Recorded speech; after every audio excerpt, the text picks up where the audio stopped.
The U.S. needs a big QE finance tax rebate pronto.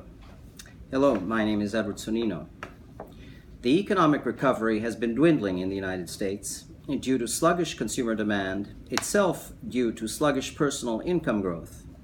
The Federal Reserve's ultra-low interest rate policy, meant to stimulate the economy through increased consumption financed by debt, has been counterproductive by greatly reducing interest income, a very important component of personal income, and ineffective due to excessive overall indebtedness combined with a fragile economy, which together constrain consumer borrowing.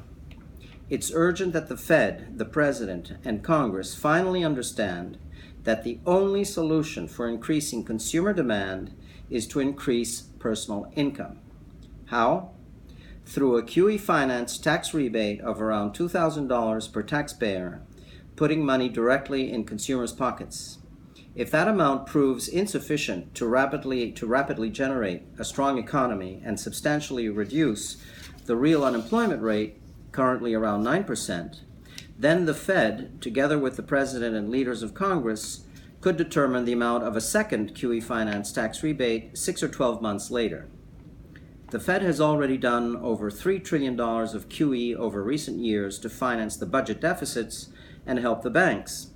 It should not hesitate to do some more QE, this time to help consumers directly through a tax rebate which would increase their personal income, the key to a stronger economy. Having endured a long, deep recession with very high unemployment and with an explosion of budget deficits and federal indebtedness, there is much pessimism about our nation's economic future.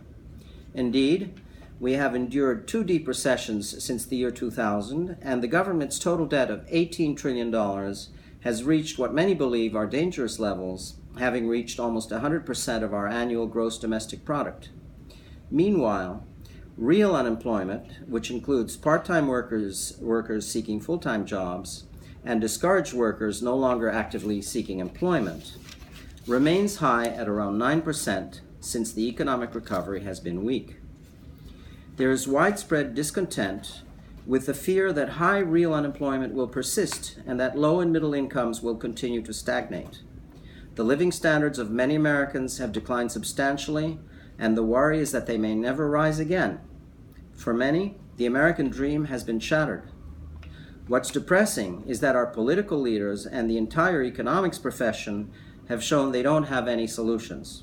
The fear among many Americans is that there are no solutions for returning the country to economic and social prosperity. The good news is that there is an easy and very effective solution to quickly get the economy rolling again and American incomes rising. That solution, once understood by our political leaders, will even prevent long recessions and high unemployment from ever happening again. Sounds too good to be true? It's not. Many will be skeptical. But with an open mind, the solution is clear and convincing. Here it is. Simply have QE finance tax rebates as the standard economic stimulus policy. Let me explain how it works. First, it's important to understand that all recessions and unemployment are caused by insufficient consumer demand relative to the country's productive capacity. And when we have insufficient consumer demand, it's because personal incomes are too low. So, it follows logically that to get an increase in consumption, we need to have an increase in personal income. What better and faster way to increase personal incomes than to have a tax rebate? There is none. Tax rebates are not only the fastest and most effective way to stimulate the economy, they are the fairest way, since all taxpayers receive the exact same stimulus check. Just consider the largely ineffective and unfair Obama stimulus in 2009, which amounted to $800 billion, but only benefited a small number of Americans, being targeted to help new home buyers, buyers of fuel-efficient cars, certain infrastructure companies, and state and local employees. Not only did most Americans receive absolutely nothing from the Obama stimulus, but it did not benefit those Americans most in need of financial help. Instead, had the Obama stimulus consisted entirely of a tax rebate, each and every taxpayer would have received a $5,000 check from the U.S. Treasury. A family of 2 taxpayers would have received 2 checks totaling $10,000.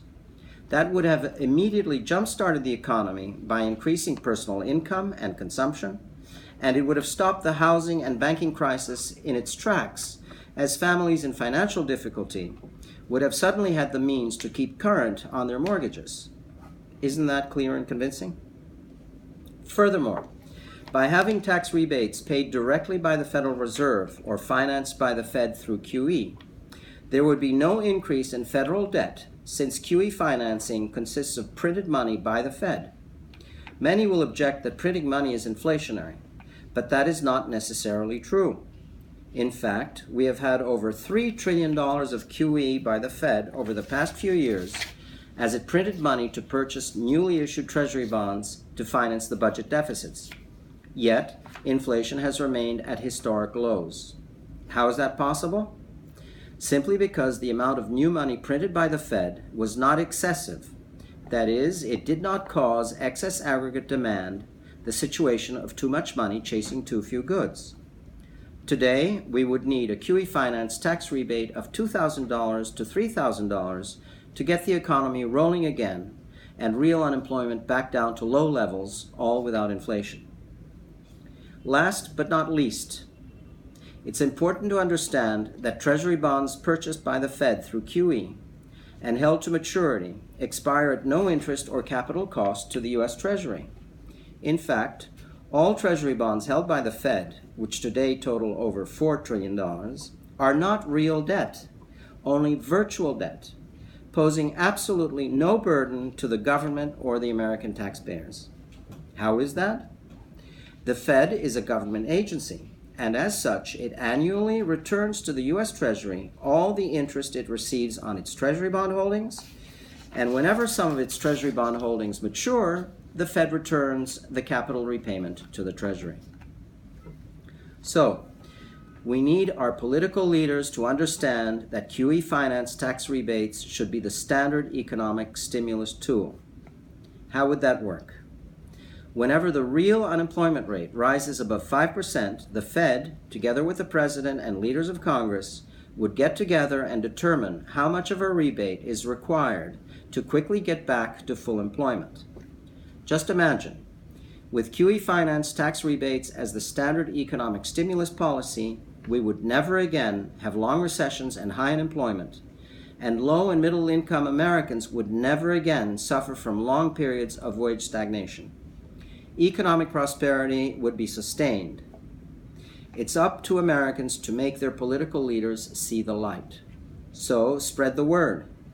For a more detailed explanation, please view my 16-minute YouTube video titled How to Prevent Recessions and High Unemployment Forever. Thanks for your attention.